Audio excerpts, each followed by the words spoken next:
This is the voice of freedom. We are not one voice. We are many. We are your voice. But we can only be effective if you use your voice. Your voice. This is the voice of freedom. We will not hide from the truth. We will ask the hard questions until we are sure we have the truth. Welcome to the voice of freedom, where your voice will never be silenced. Well, g'day, Angela. It looks like it's just you and me at the moment, baby. Woohoo! What are you doing, stalking me? Oh, no, look, there's a few more have pulled in. Hello, Paul, Kath, Nari, Mason's in there. Mason!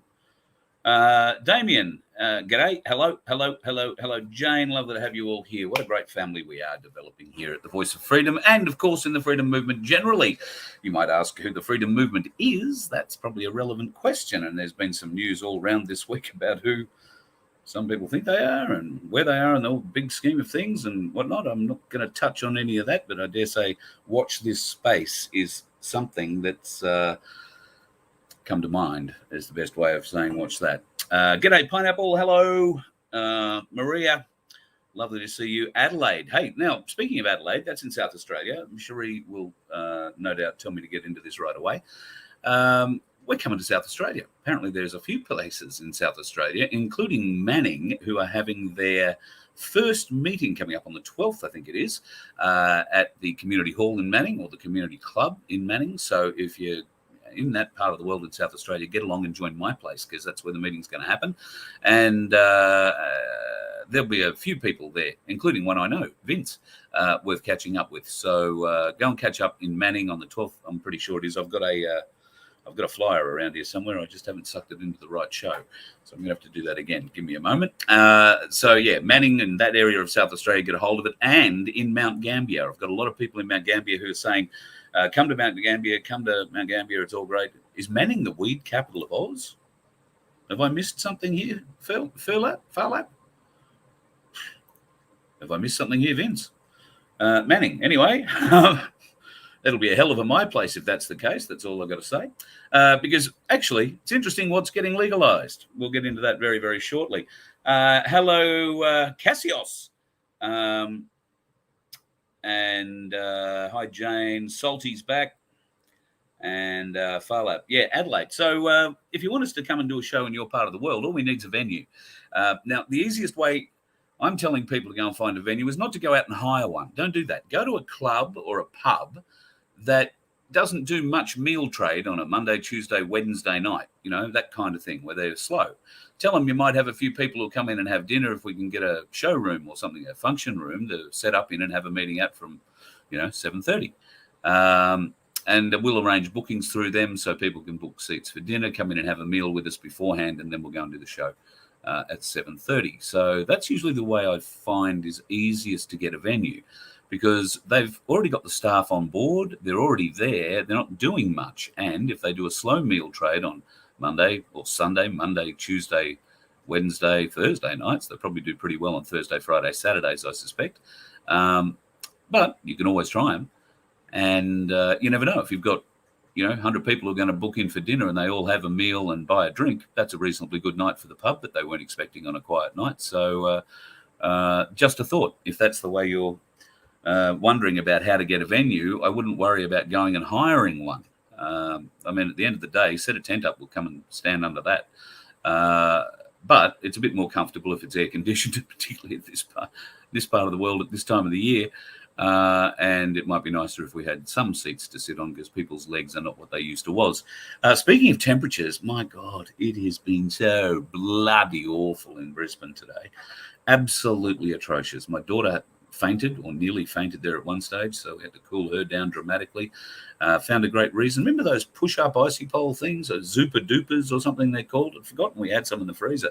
Thankfully we did. Grabbed them out, wrapped them around her neck, cooled her neck down. So if you ever have that kind of thing and you're worried about how to cool yourself down, somebody says, just give me a cold compress on the forehead or something, don't. Cool both sides of the neck, because you've got all the blood going into your brain, all the blood coming out of your brain. And the arteries on both sides, one's in, one's out. Get a Zupa Duper on each side of your neck and hold them there.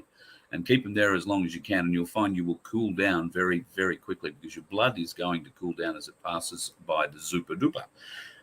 I can tell you it works, because it worked brilliantly enough today to recover Laura enough so that she could walk, and we got her into a cold shower, and well, as cold as you can get around here, because in Brisbane at the moment the hot water's hot and the cold water's hotter, unless you have your pipes well buried. So it's a bit like that in some other places. In Vic, I believe, bloody cold today, so I heard. And Canberra, I think, was 18 degrees. So I'm heading to Canberra, leaving this weekend, and we'll be in Canberra for the AMPS conference, which is coming up on Tuesday evening. And you will see it live here, streamed live on the Voice of Freedom, only on the, I beg your pardon, only on the Rumble channel. AMPS are banned on everything else. So that's the Australian Medical Professionals Against the Spicy Dart and other things. I believe Malcolm Roberts, Senator Malcolm Roberts, Senator Rennick, and Senator Alex Antic will be speaking at this event, along with some people who've had to give up their jobs, professionals who've had to give up their jobs for refusing the spicy dart. So we're very grateful at the Voice of Freedom to have been asked to stream this, and you will only see it on our Rumble platform. I dare say I will make every endeavour to make it available to an AMPS platform, but they don't have a streaming platform of their own outside of Facebook. So it might also be on their Facebook page, but certainly live, you will only see it from 7 o'clock next Tuesday night. It'll begin. So mark that one in your books. It's going to be a very interesting conversation. As we know, Malcolm Roberts has been speaking up pretty loudly against the jab and associated other things recently.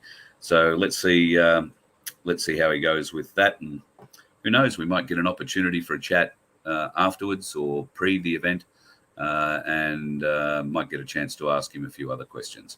I do notice there are things that that all those senators, while sounding great on this particular point, they are very quiet on other issues. And without getting myself into too much trouble on the tube, let me count to the number 28 for you. And I think the number's much higher, 28. And more particularly, what's going on in the Northern Territory at the moment, what's happening with our children being stolen from us and abused in such horrendous ways. So I'm not sure what they're saying on that, certainly publicly or much less privately. And I don't want to put them in an uncomfortable position, but be very keen to learn where they stand on this issue going forward. Even if they don't believe there are 28 restricted, you know what I'm saying. Even if they don't believe that, going forward, there are bigger issues surrounding our children and what's happening to our children. There are 38,000 Australian children go missing every year. Quite many, dare I say, the vast majority of them come from our black communities. There's a lot of interesting talk going on about the black communities at the moment. And because there are, I've been advised, 330 of them at least, maybe 339 to be more accurate. And I'm not sure of that number. I'm not even sure anybody within the Aboriginal Torres Strait Islander group know the actual number. It's very difficult to get unity from those groups because they have been fed by the government for so long, and they've been infiltrated by the government for so long. And I'm talking here about the groups that hand out the money, the Aboriginal corporations that are working to hand out the money. They are also allegedly working in league with police, particularly in the Northern Territory, and government allegedly in the Northern Territory. They are working with child support agencies and whatnot to abduct children that just simply go missing out of the system. These children ranging in age from 2 up to, I believe, 14 or 15. I don't know the veracity of those charges. I don't know of the authenticity of any allegations presented against any of those people involved. I'm sure, though, it is very worth investigating. And none of our politicians seem to want to talk about that.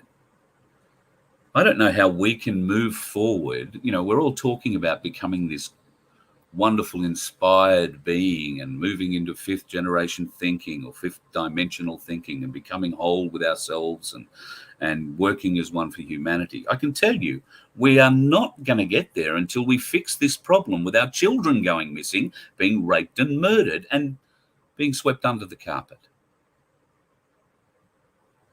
We just can't reach that next level of humanity's development until we fix that bit. We have to find out the truth about that. We have to find the perpetrators, if indeed there are those perpetrators, and I suspect there are. I suspect there are many of them. I've been watching a lot of videos today, nurses in the Northern Territory speaking out. They're having little girls present to them with sexually transmitted diseases. The government's word is saying, oh, that's because they've been wearing dirty underwear. They caught whatever they caught from wearing underwear. Now, I find that absolutely abhorrent for a government to even think that its population is so stupid to believe such bullshit. So, yeah, check Gates's bags on the way out, Paul. You're right about that. I wonder what he had stowed in the private jet stowage. I believe they have certain compartments in those jets, coffin-like compartments in those jets where they secrete whatever they need to secrete. So anyway, that's what we need to get onto, kids. We cannot move forward in humanity until we figure out what's going on with our kids. Until we know the truth about why our children are going missing, why our Aboriginal children are apparently immune to any kind of protection from the authorities, to be engaged with the authorities in any way, shape or form, usually results in charges and some form of incarceration. And look, in many cases, it's due. Actions have been done. People have done things they shouldn't have done. Laws have to be upheld. Now, I understand, I don't understand it, but I know that there is tribal law that is enacted in many courts around this country. I'm not sure exactly how it works or what benefits it has. I believe in some cases there is spearing involved. Well, okay, is it working? Is whatever we, the white fellas, are doing working? Is whatever these elders are doing working? I think if you were anything aware of what's going on in Alice Springs and Darwin at the moment, but particularly Alice Springs, I think it's probably making the biggest news at the moment, you would be horrified. And please do not believe the mainstream media and the shit they're telling you. I know that John Wilson speaks very strongly, and a lot of people find him sometimes hard to listen to because he can get rather fruity in his terms.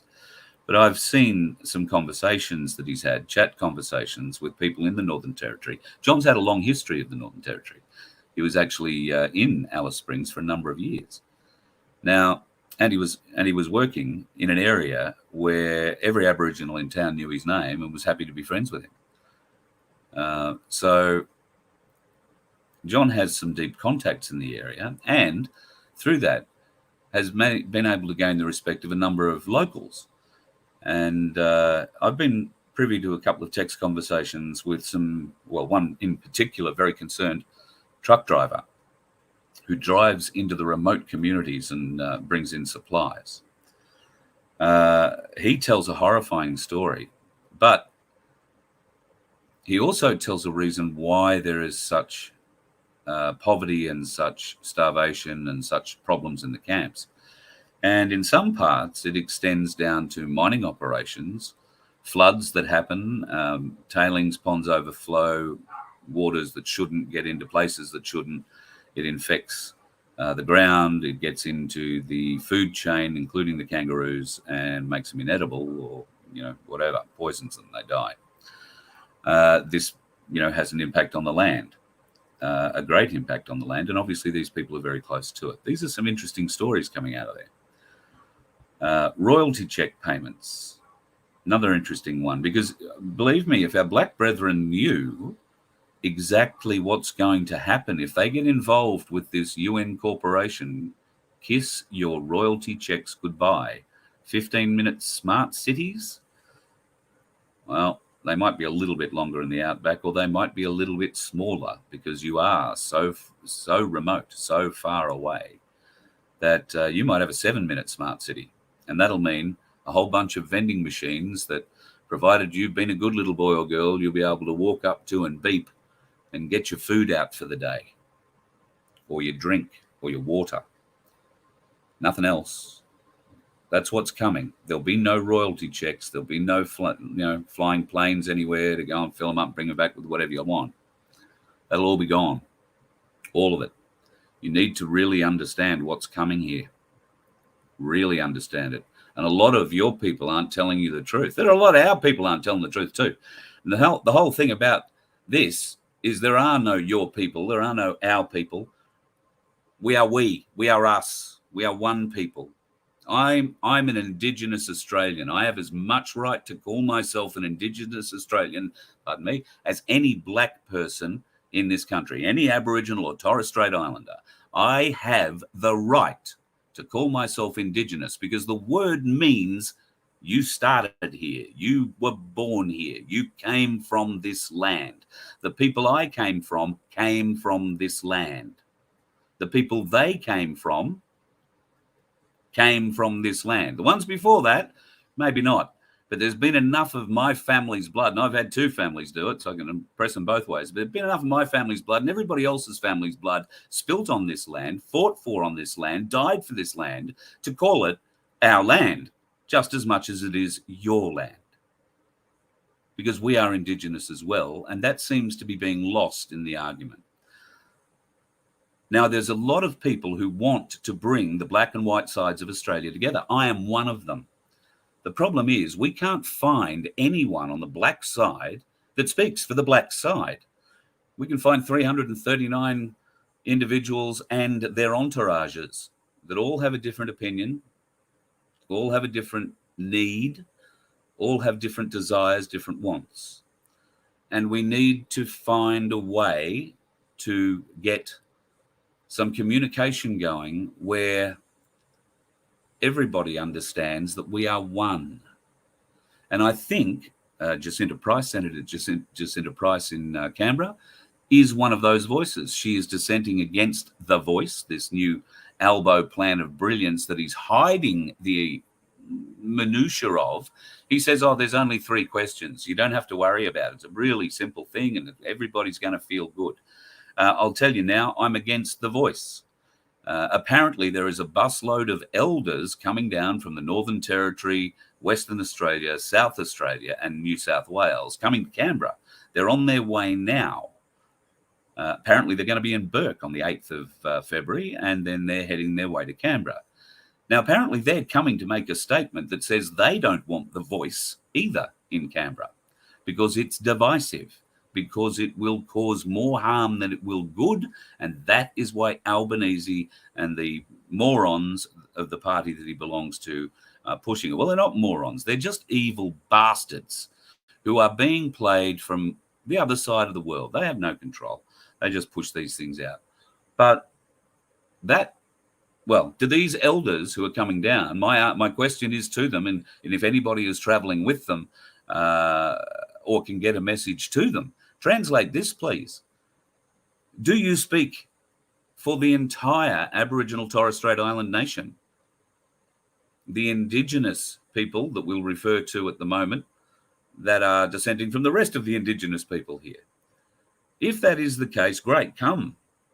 Let's talk. Let's make plans. Let's build unity between us. But the Voice, and I don't know enough about treaty to talk on it at this point, but I would be very careful of both of those mechanisms at this stage, because they are going to take everything from you. Of course, the QFS is coming. You're going to get everything returned to you. You're going to be very wealthy people. That's when the QFS happens, and you won't have to worry about what I've just said. But if you want to plan for the fight, just in case the QFS and millions of dollars doesn't plow into your account overnight, and all of a sudden $100 is worth $1,000, with $1,000 of buying power, not worth $1,000, but your $100 goes to $1,000 worth of buying power today. Well, then your financial needs will be met. You won't have to live in the worst of conditions if you choose not to. You will be able to build a mansion over the top of where you live right now. Maybe you might want air conditioning, maybe you won't. I know I do at the moment, but then you get a cold, makes you sick. So I'll suffer through it. It's no biggie. It's a bit of sweat. You get used to it.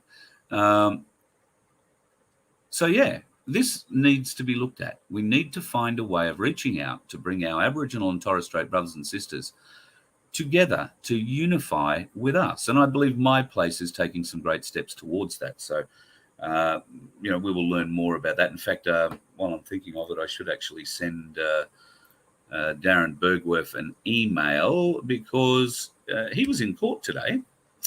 And I think he's done, reasonably well, let me say. I've had a bit of a chat with him. He's explained to me what happened. And he was made a very interesting offer by the judge presiding. I won't break into it what that offer was. I've sent him the invite. He's doing some other Zooms tonight. And I think being an hour behind him, he will be nearly off one of those. So hopefully he might just sneak into the room and give us a chat if that is the case. Now, let's have a bit of a glance at what you guys have been talking about for a few minutes here and try and see. I've got sweat running into my eyes. Yep, thanks, Nari. We are all Indigenous, absolutely too. Where we go one, we go all. Thank you, Michelle. Hey, Michelle, I got your note. Interesting stuff. We're going to talk Childers soon. Got to do some interesting things there. Yep, we are many. We just need to unite. Salty, absolutely. Yeah, I would agree 100%, Simon. Treaty means dead entity. So be very careful if you are thinking about treaty. It will be awful. And the voice, Paul, I agree. It will be the corrupt politicians and the corrupt politics, and they'll scream and whinge and whine, but they'll get their money for it too. You've got to be careful about this. This is a way of government funneling money into the people you think are going to be working in your interest. And I can tell you that they're not. And there are some very interesting people working amongst the Northern Territory groups, OSTF being one of them, and the people associated with that. I wouldn't go near that, folks. Not in a pink fit. Not in a pink fit. All tribal leaders need to go to Canberra. Yep, I agree. Now, there's a bit of a fight going on about the embassy in Canberra. Whose embassy is it? Who has control of it? Who's allowed to go there? It's not something me, as an Indigenous Australian, knows much about, and I'm quite embarrassed about that. So trying to find two or even one person to give an unbiased version of what the fight is about is almost impossible. We need to try and figure those things out, because I'm an Indigenous Australian too. What if I want to go and stay at the tent embassy? Am I going to get bashed for turning up there? Just a question. Wouldn't like that. Not good. David, all he wants is 20 acres to set up a sanctuary and help damaged people and orphaned animals. Gee, David, you and me are talking about the same thing, and I know which part of the world you live in, so your 20 acres is going to be absolutely magnificent. Maybe if I can get 20 acres to do the same thing, because I think I've mentioned here before that I want to do the same kind of thing.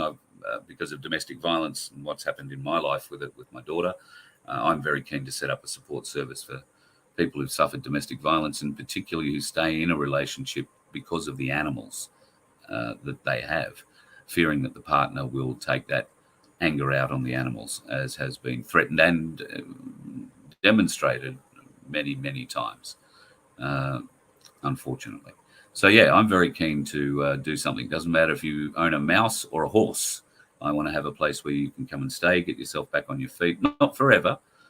This would be an interim thing, but, you'd get the support you needed and access to the services and the community to help rebuild. Not just where you're going to live, how you're going to live, but to help rebuild you. So that's what I want to create. And it sounds, David, like you and I have very similar issues, very similar desires. So Barbara's up for saying no to the voice. Good on you, Barbara. Have I heard from the former Psycho and Premier? No, I have not. There you go. Vince is in the house. Vince, is it the 12th for Manning? Because I've imported the slide into the wrong show and I can't bring it in without closing the show. So I'm pretty sure I said it's the 12th in Manning for a My Place meeting at the community club in town there.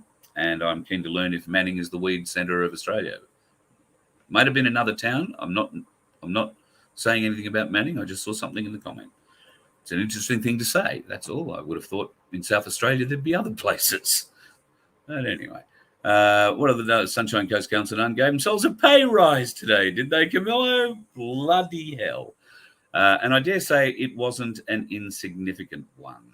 I don't know that you'll hear about it because media companies are private, mostly, but media have been given 12 months tax-free as a benefit for pushing the spicy dart and your attendance to it immediately, if not sooner. 1 year tax-free for the whole industry. If you own a media company, now's the time to go out and spend a bit of money, pay all that tax, get it all back. All the tax, of course, that you would ordinarily be charging for your GST on every ad you sell, on everything you promote. All of that's coming back. Hundreds and hundreds and hundreds of millions of dollars. So that's why the mainstream media aren't telling us what's going on, much less allowing us to question their narrative. And that's the issue that Ben Fordham seems to be currently facing. Guru kicked the hornet's nest there. He's done a good job. And I'm looking forward to Manham, not Manning. There you go. That's confused to my Manham. Thanks, Peggy Sue. Manham, 12. Beautiful, all good. Happy about that. Beautiful. Thank you to Angela for your sticker. I appreciate that. I saw it go through earlier. I was just talking too much and concentrating too much. Grant, I'm interested here. I'm a sovereign and reincarnated. No one can tell me I wasn't an Indigenous person in 1788. People cannot claim the pain of their forefathers like they were the only ones. History was tough under Dracos. Yes, I agree, Grant, 100%. I did this once. I walked into a Centrelink. I can't remember what it was for. I wasn't getting a doll, but I had to give them something, and I hate the fact that Anyway. The first question the first question on the form was, do you identify as Aboriginal and Torres Strait Islander? So I ticked the yes box. Well, when she got to that part on the paper, the look on her face was pretty interesting. She looked at the paper, she looked at me, puzzled, looked back at the paper, looked back at me, looked back at the paper, and she said, Liebold, that sounds German. And I said, yes, I'm German Aboriginal. She had to go and see a supervisor. Just saying. I had to finally admit that I wasn't an Aboriginal or Torres Strait Islander person. But the interesting thing is, 9th of February, put it up, thanks. 9th of February, Manham Community Club. Thanks, Vince. Interestingly, if I had have wanted to stick with it, I would have been asked to answer 3 questions about my mob. Now, I knew the area I was living in. I knew the mob that lived in that area, and I could have answered those 3 questions. And I could have answered them correctly. So would that have made me able to identify as Aboriginal Torres Strait Islander? I mean, we've got men with penises identifying as women, changing, in the change rooms, changing with university students and Olympic swimmers. 6'4" transgender swimmers who'd previously been on the men's team for 3 years, changing into the bathers in the same room as the other, I suppose specified gender swimmers were, making them feel pretty uncomfortable, I would have thought. That's happening too. So these things are starting to come out in public. There is starting to be a lot more reaction in America to it too. The tide is turning, and there are other things happening where the tide can turn. So the 9th of February, Mannum Community Club on your Vince. That's a My Place get together. That's the first initial meeting for My Place in Mannum. And if you are interested in coming along and joining, Vince is the man to go and see. Well, he'll be one of the people to go and see, because I saw their initial planning meeting, a big table there full of people. So great. Looking forward to being able to call into Mannum and doing a show there when we hit South Australia too. Thank you, Vince. Now, let's get on to some of what I consider to be some of the most interesting news coming out today. Big news out of Thailand and Switzerland. Switzerland is apparently refusing now to honour the contract with Pfizer. Thailand, it seems, after having some very direct advisement from a fellow that we all know and whose name I can't pronounce, a professor, have come to the realization that the spicy dart and everything about the spicy dart are fraudulent. Now, okay, we've found that out. We've got that to certain government levels too here in Australia. Nobody cares. What is the difference?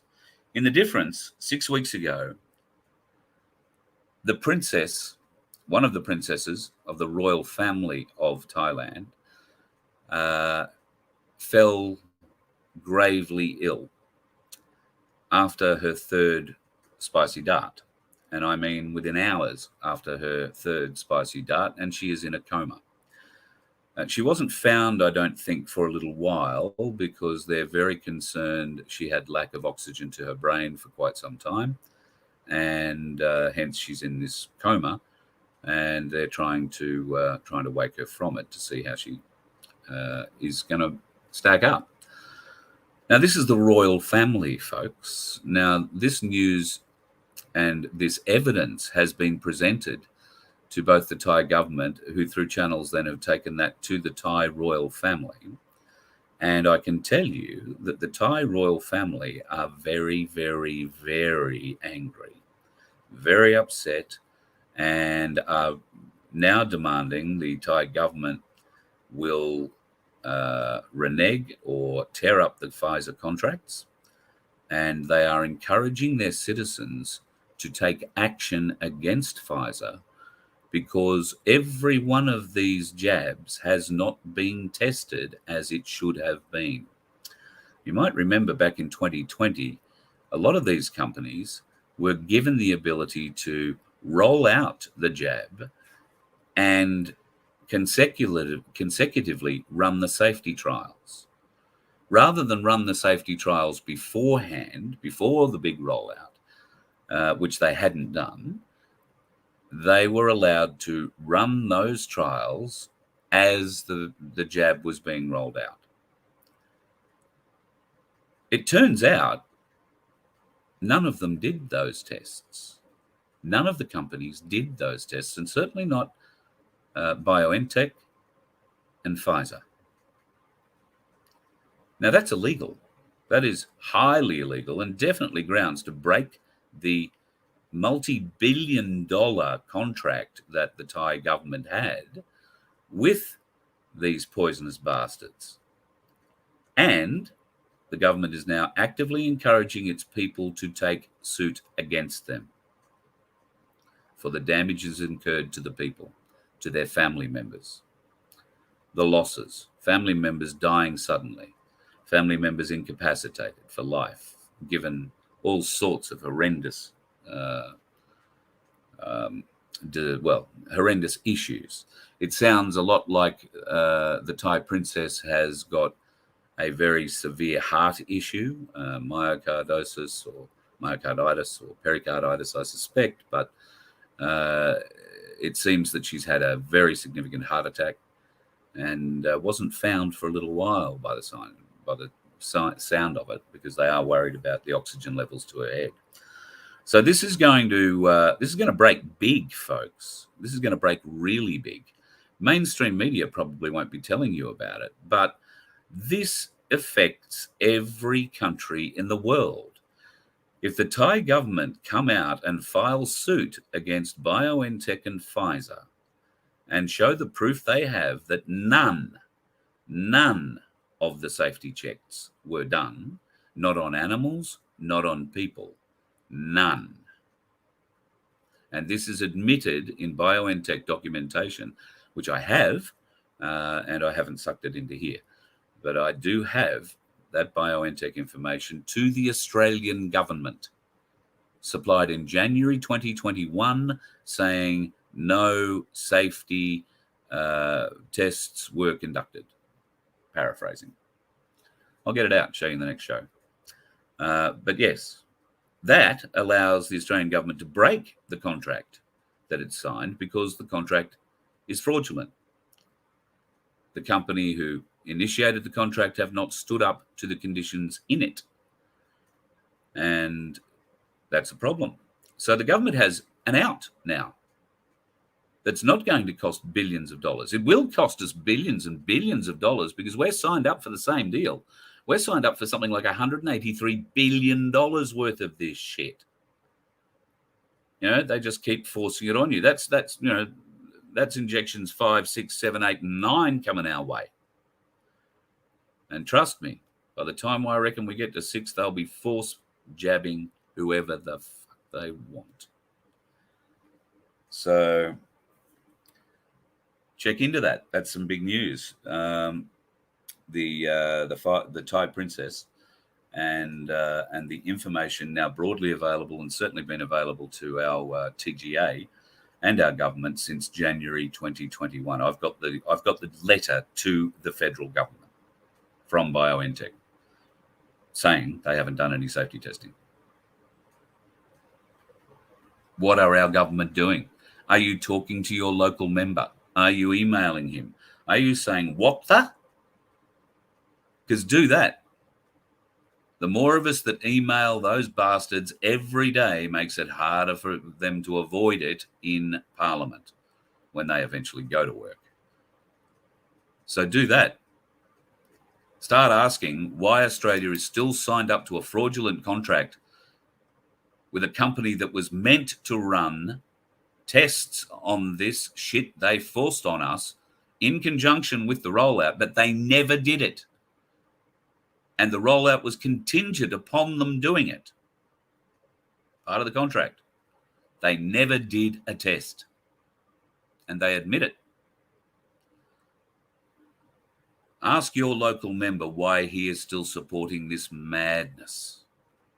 Explain to him the Thai government, the Swiss government are leading the way. The Australian government cannot afford, the Australian people cannot afford for the Australian government to be left behind in this. And that piece of shit Albanese is just gloating, I dare say, because, well, he's just working for the man after all. And unfortunately, the man is not an Australian, not in any way, shape, or friggin' form. Now, I do want to show you an interesting page that has come to my attention only late this afternoon. Get a load of this. This is a change to the classification for psilocybin and MDMA to enable prescribing by an authorized psychiatrist. So from July 1st this year, medicines containing the psychedelic substances psilocybin, which is mushrooms, and MDMA, which is 3,4-methylene methamphetamine, I'll get it all out eventually, can be prescribed by specifically authorized psychiatrists for the treatment of certain mental health conditions. The TGA will permit the prescribing of MDMA for the treatment of post-traumatic stress disorder and psilocybin for the treatment of resistant depression. Now, these are the only conditions where there is currently sufficient evidence for potential benefits in certain patients. Now, if this is news to you folks, if this is something you aren't aware of, ever heard of psilocybin? We've all heard of MDMA. Our kids have been busted with it. The police have been raiding places for it for years since it's come on the scene.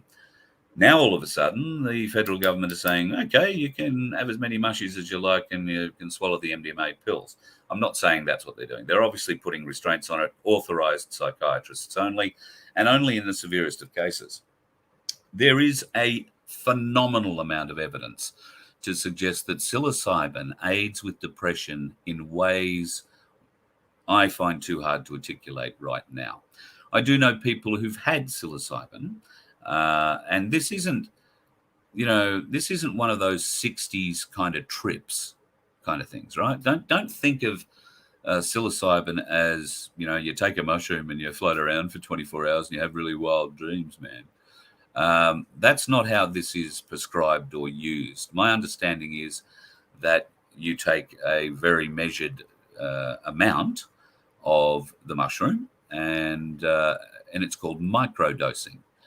And you have your dose on one day, and you'll get, I think it's maybe 3 days, 2.5 days of a certain, well, I don't know. These are you're not tripping, you're not off your nut, you're not anything. It just takes away the depression, takes away anxiety, or eases significantly anxiety. And there have been a lot of tests going on about MDMA with PTSD, particularly severe PTSD. I believe a lot of this study was initiated from our soldiers returning from overseas who had suffered significant events in their lives and were suffering PTSD from it, obviously quite severe PTSD, and they had turned to drugs of various kinds. And through the course of their treatment or their regular psychological evaluations, they volunteered that they had taken MDMA and that had seemed to ease their PTSD issues. So I believe that's where the study began.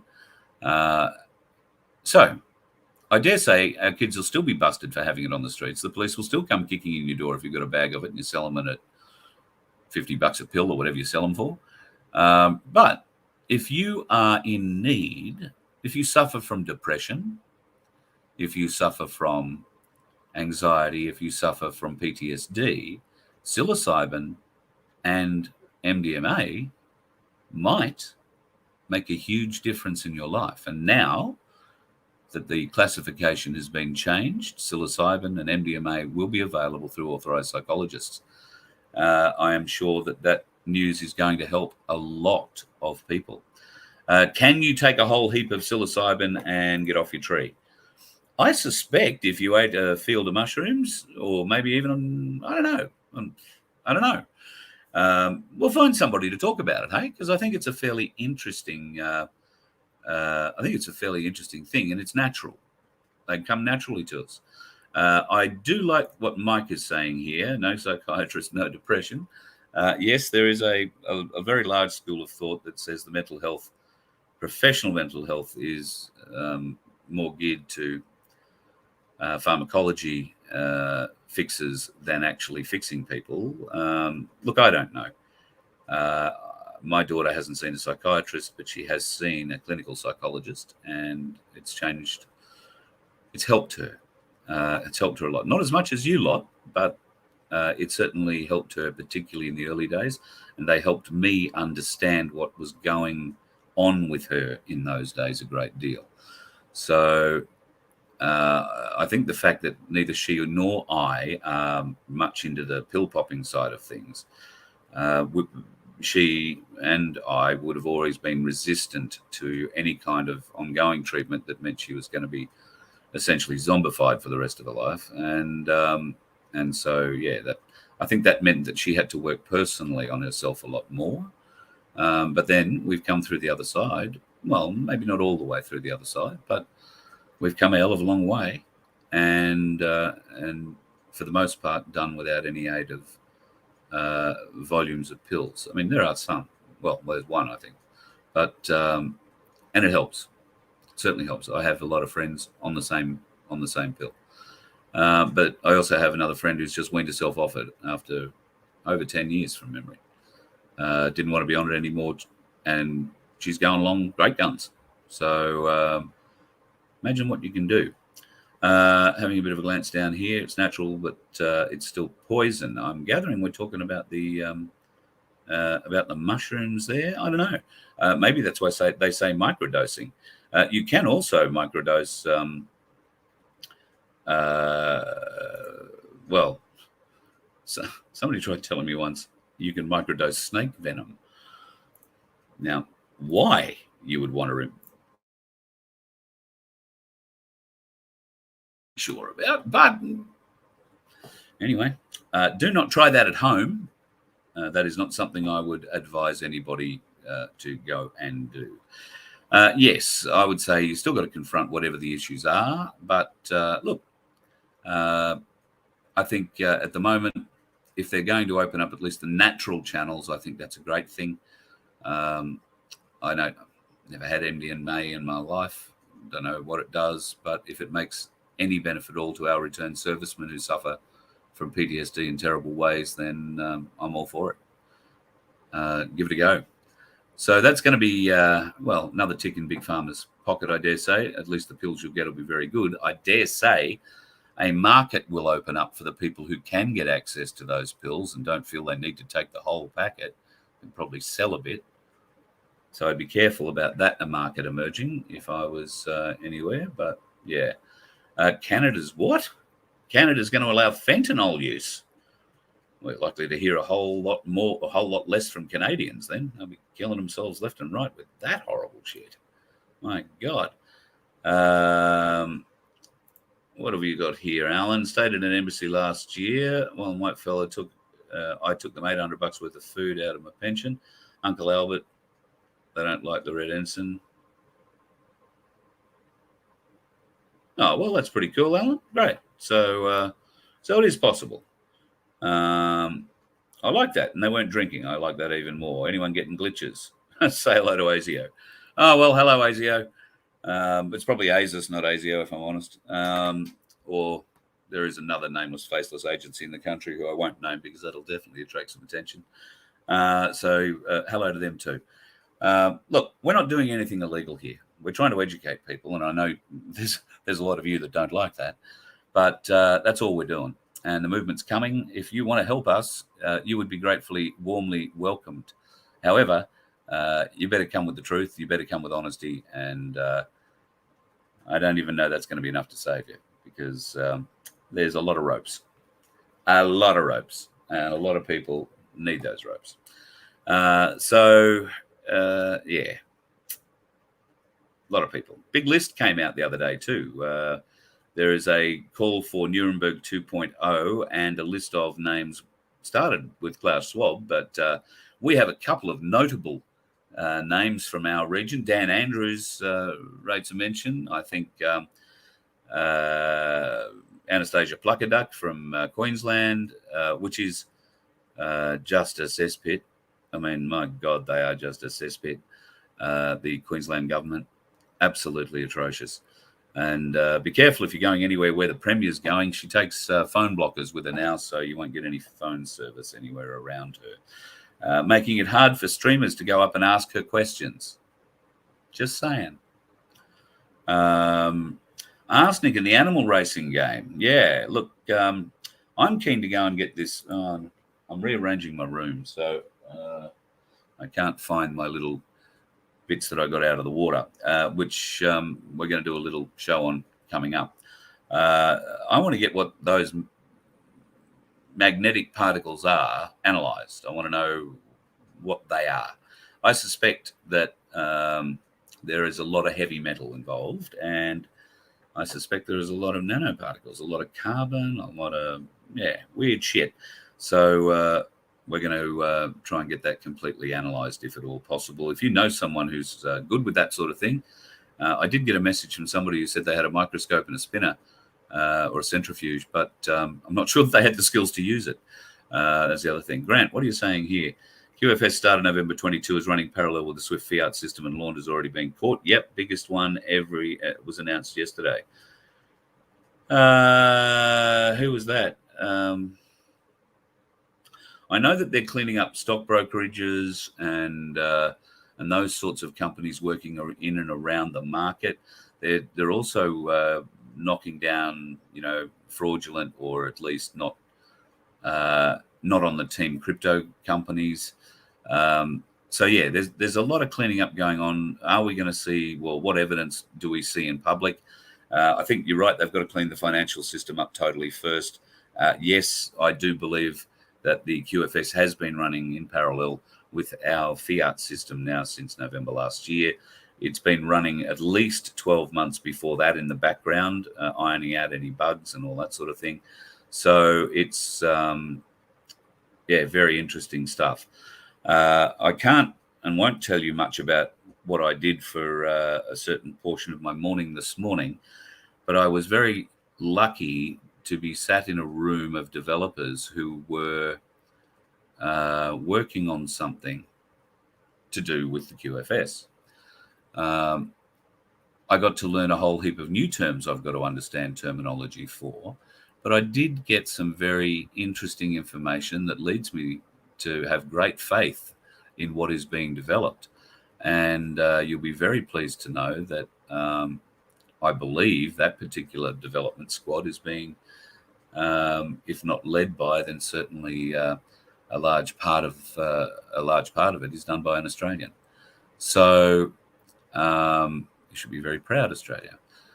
I can't tell you anything about it because I don't really understand it. And even if I did understand it, I wouldn't be allowed to tell you anything about it yet. So I was just given a look to clarify in my mind what were some of the terms that I used last night. And those terms were shown to me in the system, like how it works. So now I have much better, not saying I have an understanding, but I have a much better appreciation of it. And I continue to voraciously lap up this information because I really believe, folks, it will be the way that we transact in the future. And it could be very near future. It might be another year away, but if it comes on you in a year and you don't know anything about it, then it's going to be a shock. If it doesn't come on you in a year, you can come back and ask me, why isn't it here? And I'll say, well, I don't know. But it's better to be prepared. Hey, let's do the old Boy Scout motto. I hesitate to mention the Boy Scouts. But yeah, let's be a little bit prepared. Let's learn as much as we can about crypto and how the system works, because the computer or the TV that you're watching me on now is an asset of yours. You own it. Now that, as my understanding, can be traded. To be traded, it needs to be wrapped in something. Let's call that a cryptocurrency coin, for instance. So you might have a coin for your laptop and a coin for your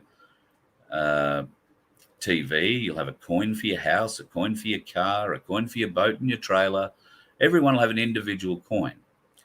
And if you decide you want to sell that for whatever the market value is at the time, that coin or that asset wrapped in, let's call it the coin, is traded directly to the person you're working with. And the money that they are paying comes directly wrapped in a coin, guaranteed by precious metals, direct to your account. That's my understanding of how transactions will work. Everything you own will have a value, and if you want to sell it, you'll need to wrap it in a transactable form. Now, to get that from where you are to where it needs to be, it has to pass through a number of gateways, for the want of a better term. It has to pass through bridges or go over bridges to bridge between systems. And what I saw today was, how those bridges are created. It's a very, very, very deep computer learning thing. And certainly I don't claim that I've got any idea about just about everything that I saw there today. But because I had somebody who was educating me along the way, they explained certain bits to me when I got curious.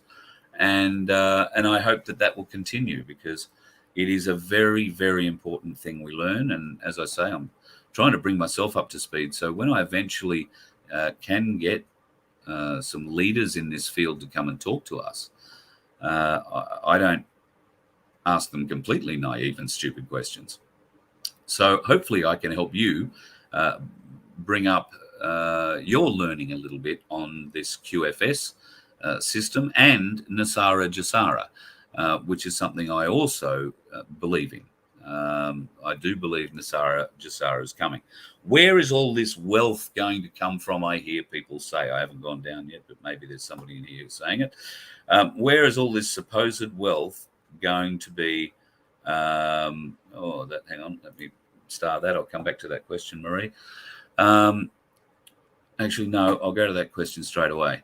How do I think it might work in a small retail business? So, very good question. I imagine for daily things, bread, milk, eggs, the things you would normally go to a supermarket for, all that kind of thing, they would have a value. Obviously, you've got to pay a price for them. It changes the whole nature of the way of shopping, because your supermarket may not be a supermarket. You might shop and it might all just get delivered online.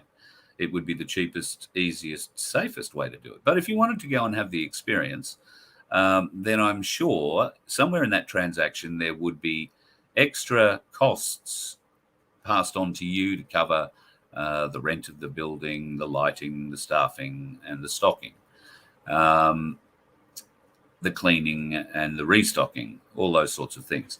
So you would then come up with a total, like you do once it's all passed through the register, and through your wallet you would have a card that would have X amount of coin upon it that is your cash, if you like, and you trade it just like you would with if you like, an ATM card today, but it works through this secure quantum system, and your money is transferred directly to theirs using the coin or the wrap, and it was to whatever value your shopping would be. So I think that would work the same in a small business, any which way you work through it. I could be wrong, and I will ask the question just to make sure that I'm on the right field, on the right track there. What are you saying here, Chris? I'd love to go on a field trip like that for your show. I don't know which field trip we're talking about. Chris. Oh, look. Now, Chris, I've had a few emails this week. Chris is sitting in the chat. I've had a chat with Chris. It's all good. I've had a few emails this week from concerned Victorians and, anybody outside of Queensland, that last week when I had Chris on, there was a weapon in the picture. Some called it a pistol. Some called it a silencer. Some called it for what it was, a gel gun, a gel blaster. Now, in Queensland, gel blasters are frowned upon by the law, but legal. You're allowed to own a gel blaster, and there are a lot of restrictions on how you can travel with a gel blaster, and how you've got to keep it secure or whatever you've got to do with them. But having it in your lounge room isn't one of those. So that's what it was. It was a gel blaster. People don't get too upset. Chris likes to go out and fling bits of silicone around. It's all good. He's not a bad man. It's all fine. And yes, we are lucky. Gel blasters are the only place, I think, I don't think New South Wales allows them, and I can't imagine Victoria would either. Silver Fox, thank you very much. I appreciate that. Yeah, the Thais do adore their royal family, and the king's wife, or the king's daughter, the princess, is relatively young. I think she's 44. So the royal family are, it's been stated, going to sue Pfizer, and they are encouraging all the people that have been impacted in Thailand to do the same. So that's big news, folks. That is big, big news.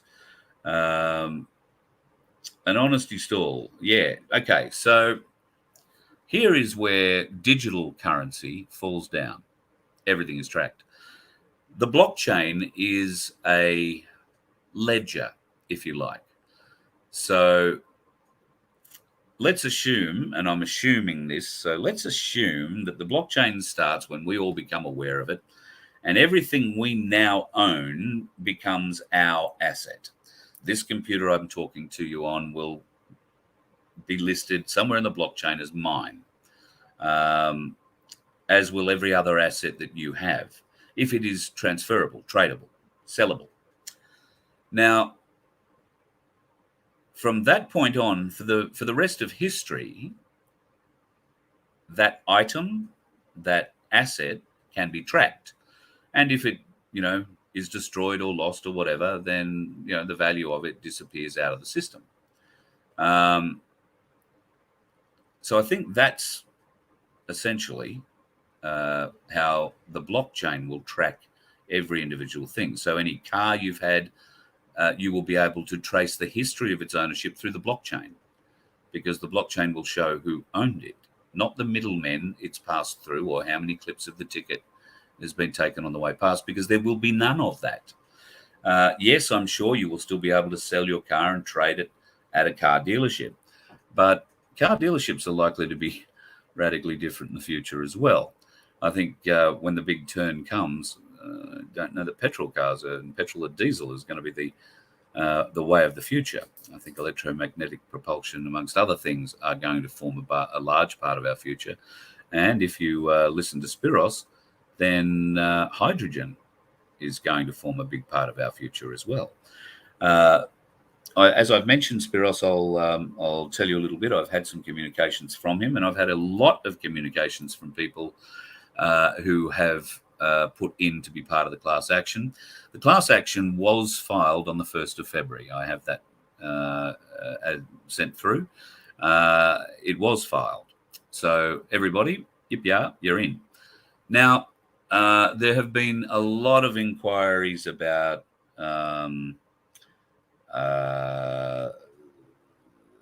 receipts for the money on the website. I believe that is an admin problem, and Spiros has got onto that. And from judging by the emails that I'm getting every day, people are receiving their receipts. If you want to go and get your money back, Aid and Abet Concepts is aidandabetconcepts@gmail.com. I'll put that in a link somewhere. Is Spiros's email address, and he's happy to return whatever monies you put in if that is what you so desire. Chris, you don't need to. Now Chris is getting all. You don't need to be. It's all good, mate. You're fine. No, you've just got to remember, Chris, that sometimes the audience don't know what a job blaster is, and they get a bit worried about you. It's all good, brother. You're fine. You'll never have the gel blaster out again, he says. Well, look, take it out, go and use it where you use it in the appropriate places, but let's not maybe wave it around on the show too much. It upsets a few people. Let me have another look here. What else is going on? Yeah, Paul, bring on the Jetsons world. So what happens to your auntie who likes to give you 50-cent pieces for Christmas? What happens to pocket money?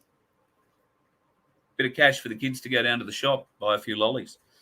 What happens if you want to sell a car on the side of the road? Well, you can probably still sell your car on the side of the road. The trade is done the same way, blockchain and coin to coin, if you like. So I can't see how that impacts much at all. It's just that the transaction will be tracked at the blockchain level. So ownership can be tracked. I guess if you're a drug dealer, this isn't going to be good news. However, many drug dealers will then swap and take trade instead of Bitcoin. They will take things instead of cash or digital. So how will all this digital currency help stop that black economy?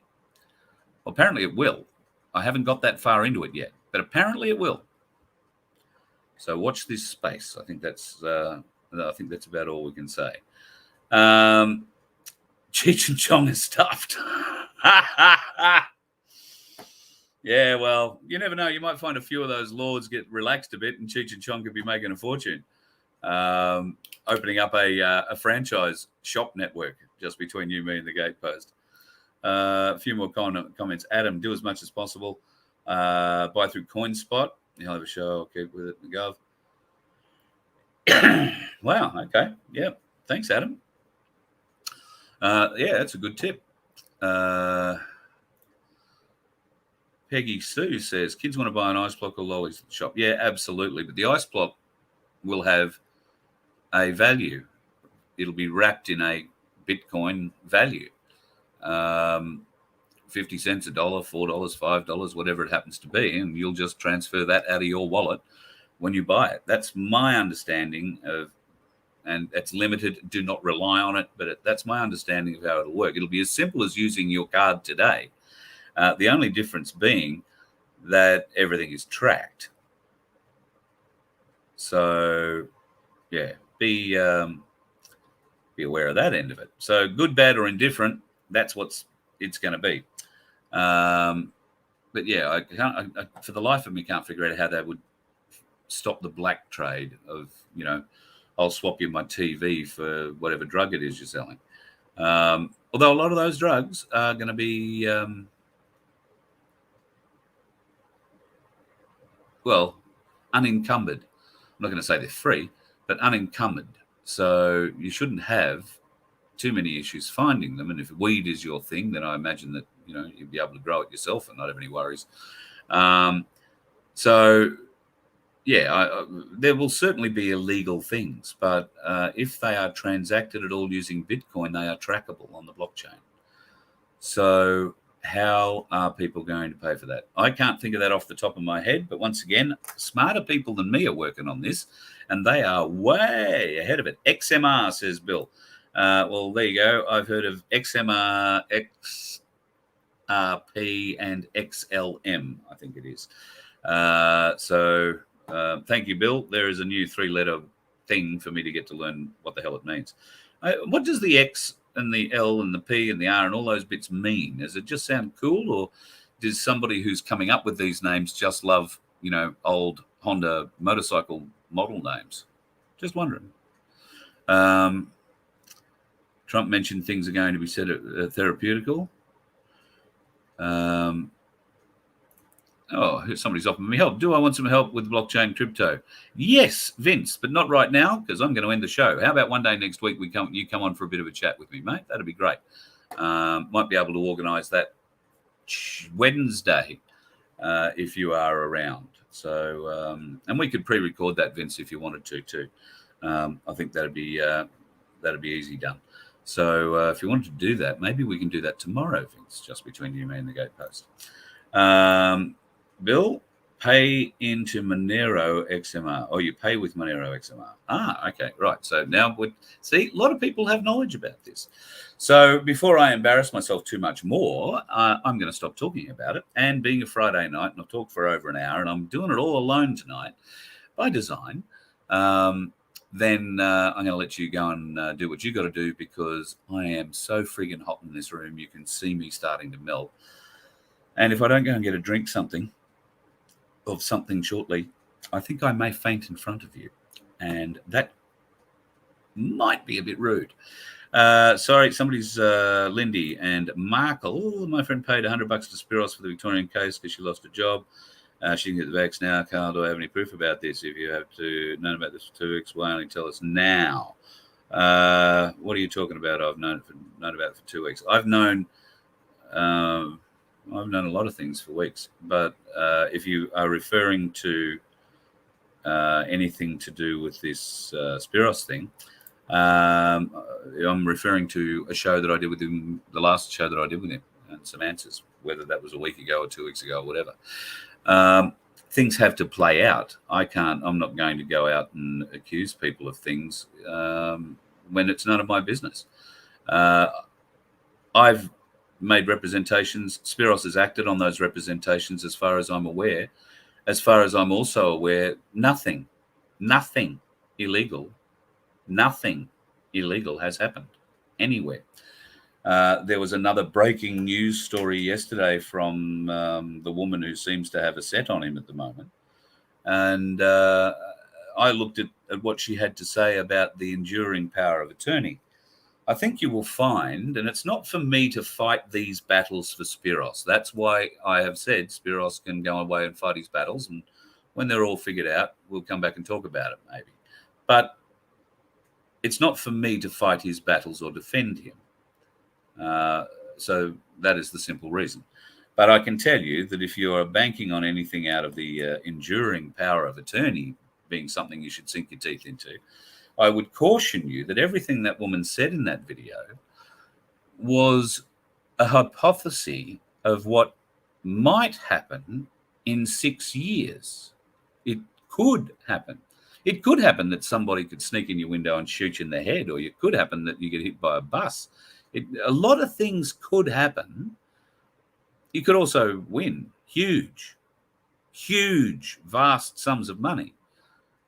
There is nothing illegal about what the enduring power of attorney goes on with. And my understanding is the people's trusts are now closed. So if there were an enduring or any kind of a power of attorney over the trust, then that would, I think, end with the end of the trust. And the trust has been closed for some time for a variety of other reasons, which we can talk about at another time. Not bad reasons, just simply to protect the people. Because particularly in Victoria, they were jumping steps in the judicial system and going straight to the sheriff.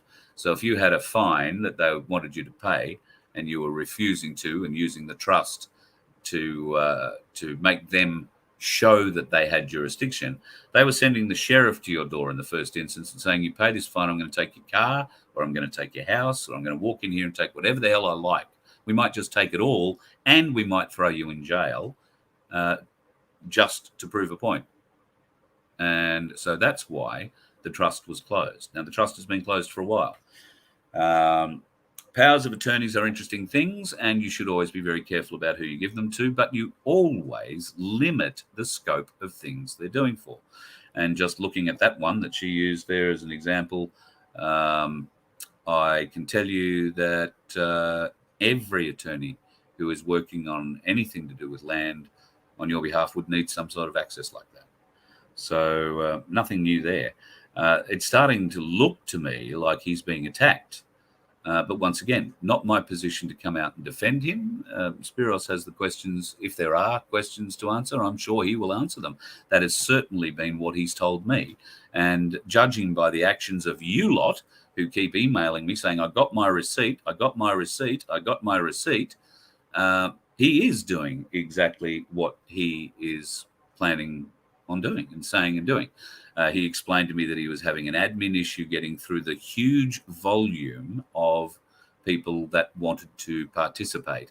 And of course, they're running in every state. So I don't believe he's lodged in any of the other states yet.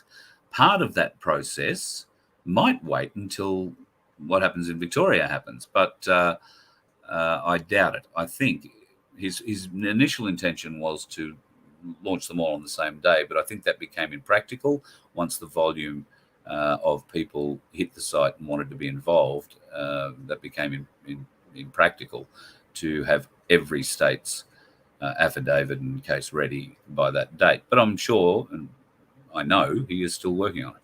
So don't worry about that. If you want to get out of it, there is no problem. Email him and he will remove you from it and send you your $100 back. It is that simple. He doesn't, and told me on the phone he is not in the business of ripping people off. He's never been in the business of ripping people off. And he's doing this simply for the people. But even if they didn't want to be part of it, he'd be doing it himself anyway. So that's the latest news that I have on Spiros and whatever's going on there. I'm going to go before I die, folks. It is so bloody hot. Might even be worth going to the beach. Although that's where the sharks are at this time of night now, just looking out the window. So, no, I don't think I'll be going to the beach. I might just go out, get in the car, turn the air conditioning on, and go for a little bit of a drive. Because you know what that'll do? That'll put me out there with the Friday night dickhead. You let one ant stand up to us, then they all might stand up. Those puny little ants outnumber us 100 to 1. And if they ever figure that out, there goes our way of life. It's not about food. It's about keeping those ants in line. That's why we're going back. Does anybody else want to stay? Let's rock!